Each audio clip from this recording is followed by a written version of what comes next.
Welcome, everybody, to the Spring 2026 webinar series.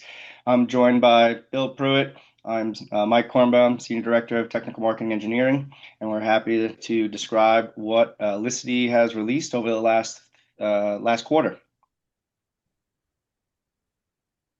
So, starting with AI and operations, right? Let's let the machines do the heavy lifting here. We're going to talk about quite a bit of advancements we've done in the realm of AI and operations.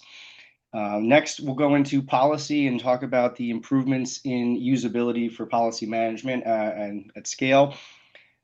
Third, we're going to talk a little bit about expanding our identity connector capabilities and enrichments.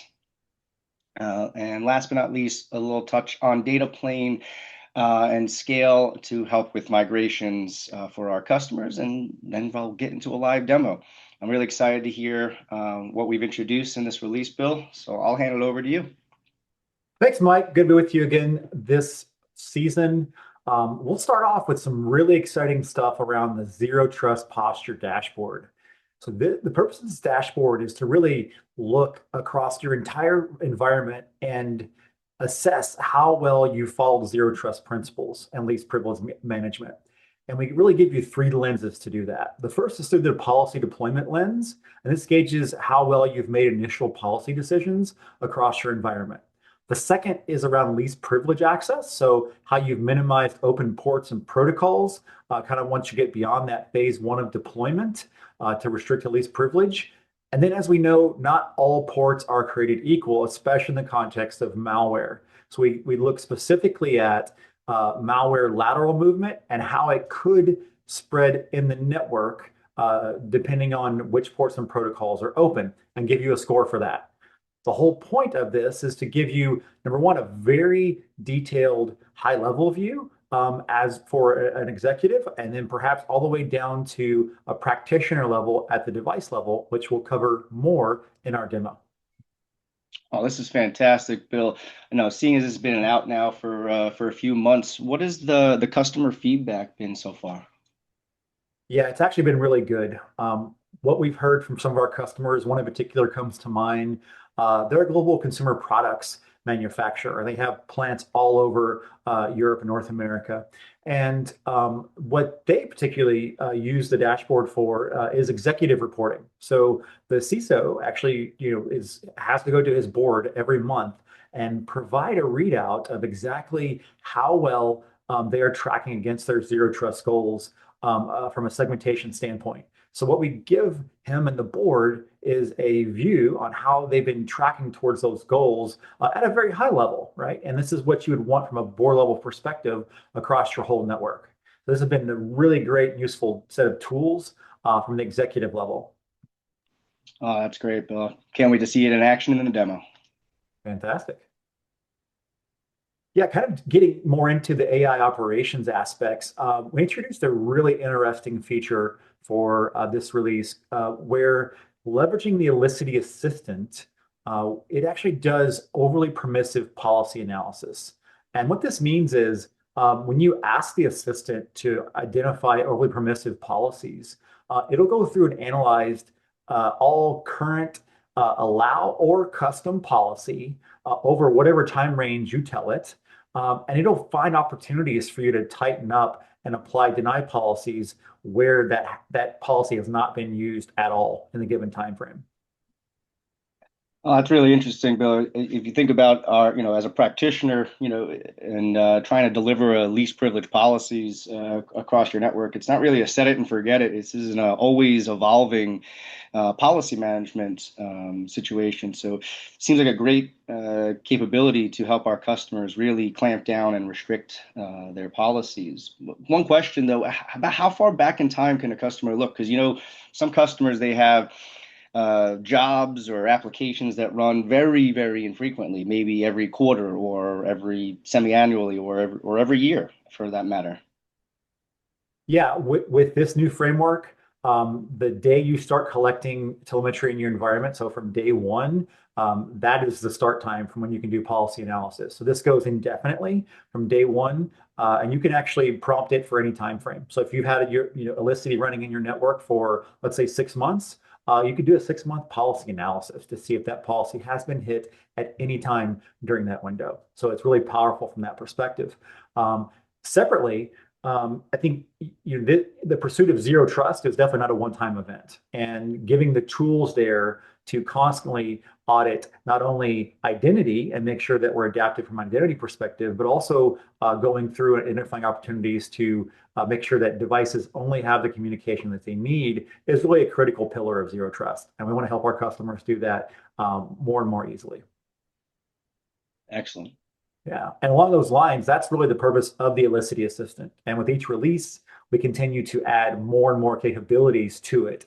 Our intent with this is not to just be a standard, co-pilot where you ask prompts and get some things back, some responses back, but it's also to provide you with things like in this release, deep links, where if you ask about a particular object, the system will return that object back to you. You can click it and navigate to it from the assistant itself, not have to navigate in the UI. So it'll give you those links to it.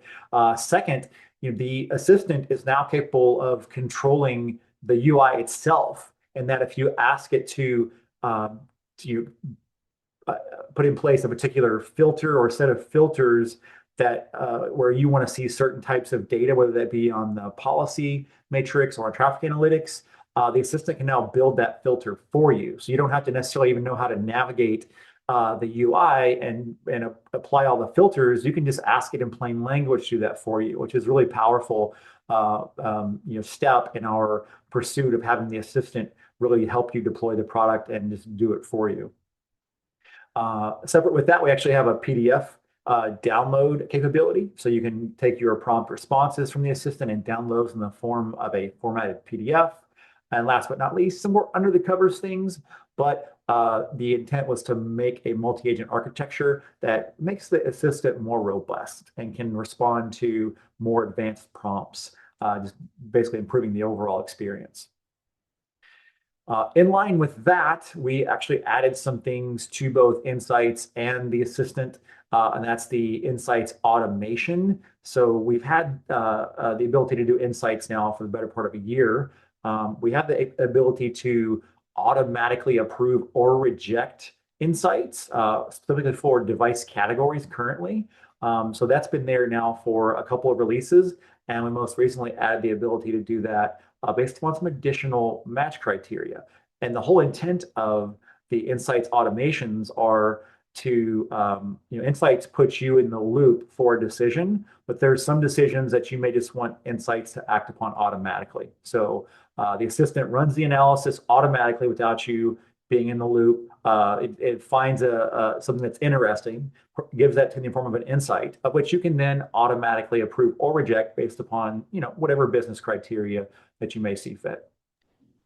And the last thing, a very common customer request is instead of using our system-defined app database, the customers wanted the ability to leverage a custom set of application definitions. So now we have the ability to go in and define for particular ports and protocols, custom names and descriptions that give more business context when you're building policy rules based upon the traffic that has surfaced in the network. Moving on to identity, we've added a new connector, which is Tenable One. And this augments our existing Tenable connector. So it's actually supporting the latest Tenable cloud instances. And now you can, if you had this previously, you can migrate to it, or if you're net new, you can now leverage the Tenable One connector natively. Also adding to our support for Claroty xDome, in the cases where you have, let's say, mergers and acquisitions, or you have multiple business units that have their own individual xDome instances, we now support inside of a single tenant, Claroty xDome multi-endpoint. And this allows you to pull in identity from multiple xDome instances. And that way you can leverage all those different identity sources.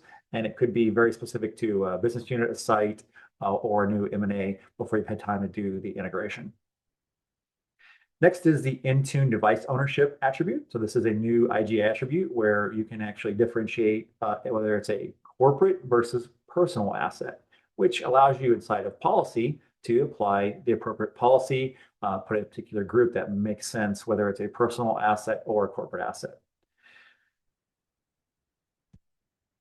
Okay, and then next is data plane. So here we've got some enhancements at Juniper Mist, where we now support, in addition to layer 3 enforcement, we support layer 4. This expands our existing integration with Juniper Mist. So we're really excited to bring this one to market, and which brings Juniper Mist to full parity with other platforms in the product. Continuing on with the theme of making deployments easier to integrate and deploy, we have some additional NetFlow interoperability enhancements, specifically with Cisco Catalyst Center, which we see a decent amount of the time, where we can now just consume the NetFlow record as it's created by Catalyst Center, not requiring a separate record with our own particular format. So this is a nice enhancement, is to keep your Cisco switch configs nice and consistent and clean, and also the ability to have multiple exporters per VIN, and the ability to choose the ports for that. We've also introduced a nice enhancement for VE operations, where we have a maintenance mode that can be set, where you can then gracefully move the virtual edge nodes that are assigned to a particular VE in a group. They can be moved to a new configuration leader when you set the VE into maintenance mode. So a nice operational enhancement. And last but not least, for those customers who are leveraging the latest and greatest Cisco Catalyst 9350 and desire to deploy a virtual edge as an app host on the switch itself, we now support that as well, in addition to the other platforms that previously supported that, like 9300 as an example. From a policy perspective, nice enhancement around being able to change the type of policy group. This is more unique to situations where you might have an OT style deployment where you use local policy groups per site, and the ability to move policy groups between their types. So they move from global to local or local to global. Kind of a unique use case, but it's definitely a nice thing where you don't have to start from scratch and do a recreate and delete from scratch. And then last but not least, we're always pursuing making policy easier to deploy. And we've added some really nice policy matrix multi-edit capabilities, of which we will demo in our coming up demo section. And with that, it's great, Bill. I'm loving what I'm hearing and seeing on the slides. I can't wait to see it in action. Yeah, let's get into it. So we're going to start off with the Zero Trust Posture Dashboard. So when you first land into the product, you will land into the dashboards section. Here you may have any particular dashboard, may be your default, probably the overview. You can click and drag the Zero Trust to make it the default if you move to the top. And here we've got just kind of a default view in a lab environment where we can see our 3 score factors that we talked about earlier: policy deployment, least privilege, and malware lateral movement. So here we'll actually just go and look at the details from least privilege, and we can see a variety of different metrics that help us gauge exactly what is affecting our score. So here we've got some insights that we can look at that will help us, improve our scores in a very much automated fashion. We can see the raw port exposure, which is essentially the least privilege score, how many ports and protocols are open from one device to any other device across the entirety of the network. And we can see that broken down here. A few other areas that also could impact score, and then really a policy action distribution. How much is allowed, denied, custom policy, independent control, or no policy. Note that we can also optionally go down here on any of these screens and change our group by. Here I'm going to change to group by policy group and device, and I can see a breakdown of my different policy groups across my environment. I can sort here by least privilege score, and maybe I'll look at a particular device under physical security. I'll just pick the top device here.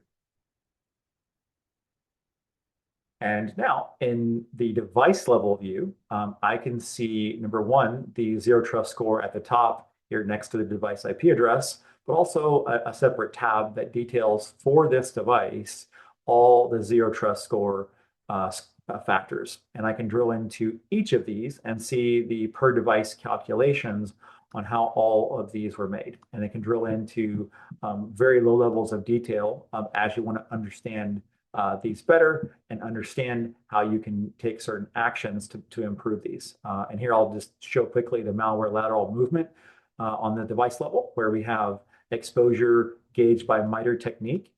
This is organized from highest exposure to lowest exposure, and I can click any of these in particular and see a breakdown. So from this device, if it were compromised in some way using a particular MITRE technique, how could malware spread across the network? And here I can see, again, broken down by port and protocol and MITRE technique. I can see the overall exposure, and then I can take actions to remediate this. And where I might do that would be at a policy level. So we actually have a nice way to cross-launch from this screen into view your policies for this device. So now I've actually been cross-launched into the policy matrix. And I can see a breakdown of what's allowed, what's denied, what's been independently controlled by a separate firewall, and where I have no policy at all. And the beautiful thing about this is maybe I've got some stale policies out there. And what I'll do is I'll just remove this filter for the sake of this next demo, where we're going to look at overly permissive policy. So if I click Policy Insights, this button here, the Elisity Assistant pops open. And for the sake of the demo, I'm actually going to say, just click the button here, but I could also just type in identify overly permissive policy for the past 7 days or 10 days. And that would also, the LLM would read this and give me a very customized ad hoc response to this. But I'm going to click just the button here. And what this does is this goes back to day one. So the assistant goes back to day one when your environment was deployed. And it looks for places where you have a custom policy, which is blue, or an allow all policy, and finds those opportunities to where you can change those from a deny all policy. And the beautiful part is, as we know in actually deploying segmentation in the real world, is that sometimes there's just noisy traffic. We call this, excluded traffic, and that's configurable per tenant, but the assistant takes that into account. So if it sees that noisy traffic, it'll exclude that from the analysis and say, okay, what's legitimate traffic, like net BIOS traffic, versus actual like HTTPS traffic that's actually legitimate. And what it will provide you with is the ability to look at each individual policy cell where you could go and further tighten the policy. Here, there's tons of opportunities for this in this environment.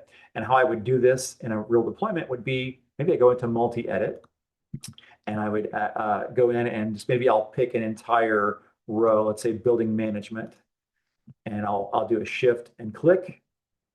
I would go and set policy action as deny and save this as an active policy. And if I save this for building management, it will effectively go and turn those opportunities where there's been no traffic in those policy cells for the past, in this case, 30 days is the default analysis. It will actually turn those into deny cells. So now I've got the data, the confidence to do this from day one, and have that look back period to make these long-term policy decisions to keep my least privileged access principles in place.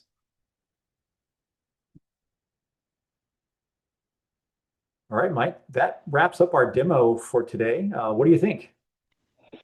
Bill, this is awesome.